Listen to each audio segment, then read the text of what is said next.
Hey everyone, how's it going? Brandon here. So today we're going to do official review on the Samsung Galaxy S21 Ultra. You guys might be wondering why I have an empty box with no phone in it, and that's because I'm shooting this video with the phone. If you'll see most of my videos that I do shoot with the Samsung Galaxy S21 Ultra for many reasons. I mean, it's part of the reason why I got the phone is for the video and the picture quality, and that is the first thing I'm going to say. The picture and video quality is amazing. What's good of it is that it's probably one of the best, if not the best, phone cameras out there currently. That's why I got it, because I do real estate. Obviously I do YouTube, even though YouTube is just a hobby right now, but maybe sometime in the future when I get a little better with videos, I will be someone more than just a hobbyist. A lot of you might say, well, Brandon, you could just go out and get yourself a regular camera and use that for your videos, and you're absolutely right. But camera, you can't use it for texting, calling, browsing the internet, unless something has changed with cameras that I'm not aware of. But that's why I got the phone instead of a regular camera, because the phone is very versatile in how you can use it. The features in it, the time-lapse, slow-mo, hyperlapse, multiple zoom-ins, they're great of the phone. Wouldn't recommend zooming in any further than probably 10x. After 10x, the quality starts to drop quite a bit. Keep your phone, if you have the Ultra, between 1 and 10. The quality seems to stay about the same. Don't know the differences?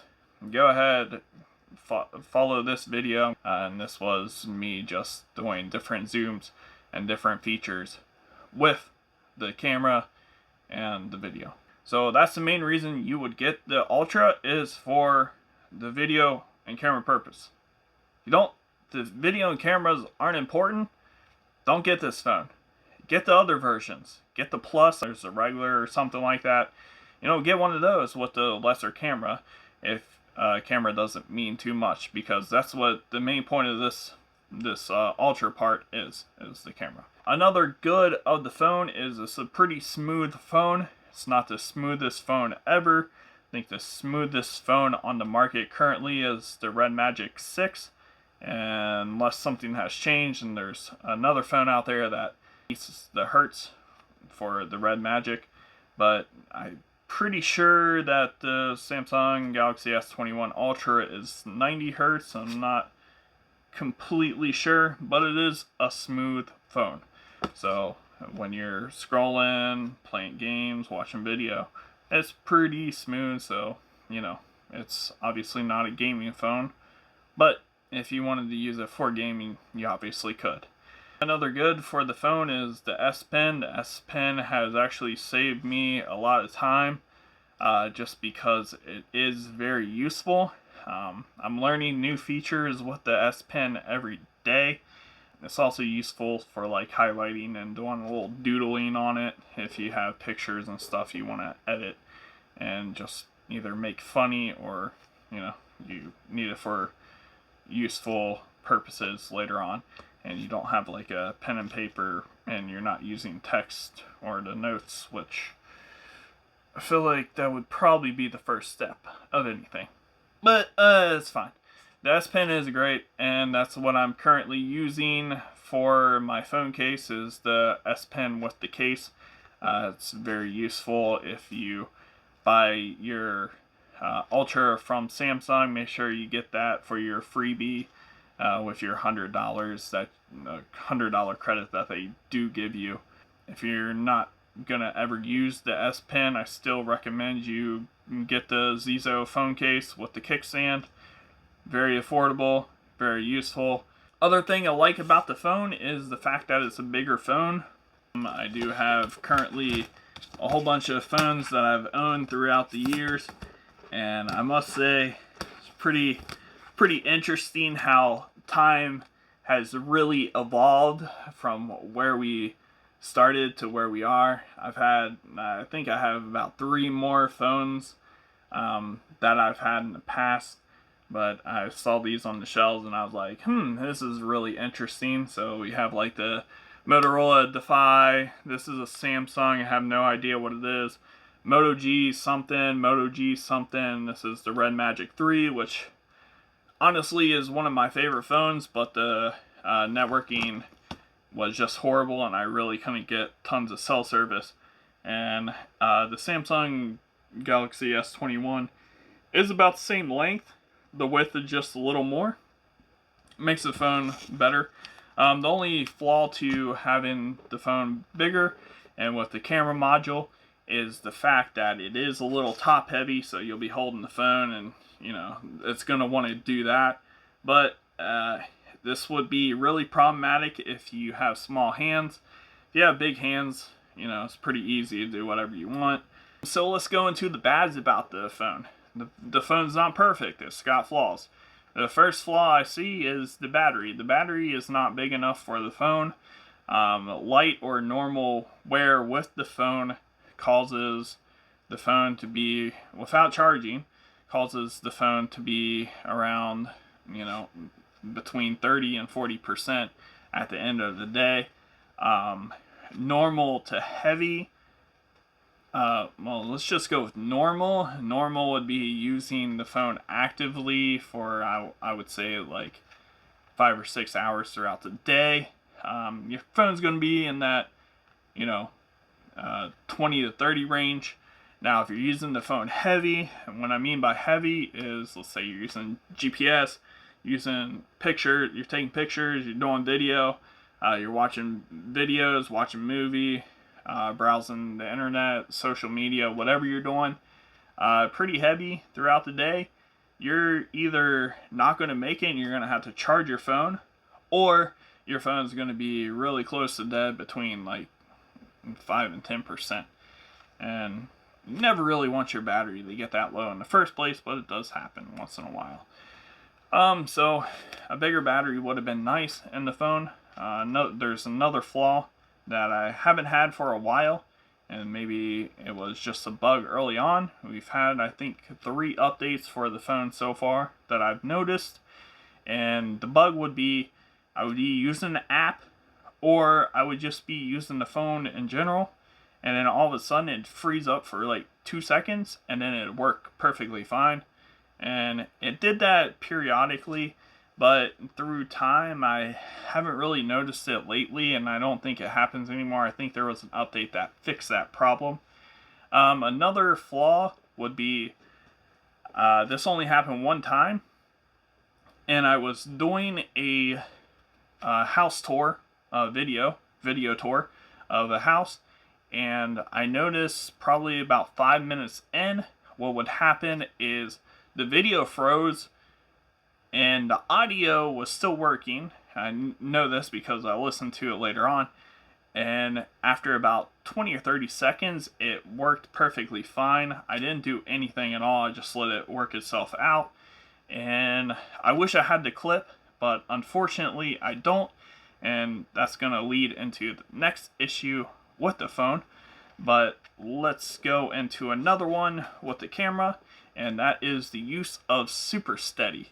So Super Steady is like 2 squiggles, and then I think there's something in the middle of it. To turn it on, you press it and it turns yellow. And pretty much what I'm pretty sure it is, it's a little gimbal inside the camera module. So when you're moving around, it keeps the camera steady. It's not gonna give a bounce or a jiggle or whatever. And I was doing another house video, different property, and Super Steady was on. I'm not sure why. Maybe I hit it on accident, but I noticed after 5 minutes of taking video, my camera said camera overheating, shutting down. And that happened like 3 times before I figured out, why is my phone overheating? What's going on? And I figured out Super Steady doesn't last very long. I don't know if they fixed it with the camera update that we had, I think 2 updates ago, but that was the main issue at the time with Super Steady. Honestly, I don't recommend using Super Steady at all. Just go out and get yourself a gimbal. You can pick up a pretty cheap one for like $50, or you can get one like the mini Moza P for like $160, and you can pretty much get anything you want if you're going to be doing a lot of video. Which leads us into one of the biggest issues I have, and that is storage. Why, oh why, Samsung, didn't you put a SD card slot as a standard for the S21 Ultra? It makes sense. Your camera, your video uses a lot of storage, and you can only use so much storage before you either have to erase or throw it onto some other storage device. Now, it would be super nice if we could have got a SD card slot, and then we could have put like a terabyte or 2 terabyte SD card in there and be perfectly fine. I've had this phone, I think we're going on 2 months now, and the phone's already up to 70% capacity. So I'm deleting videos here and there too, but there's still pictures and videos that I either have to delete or put into another storage, external hard drive.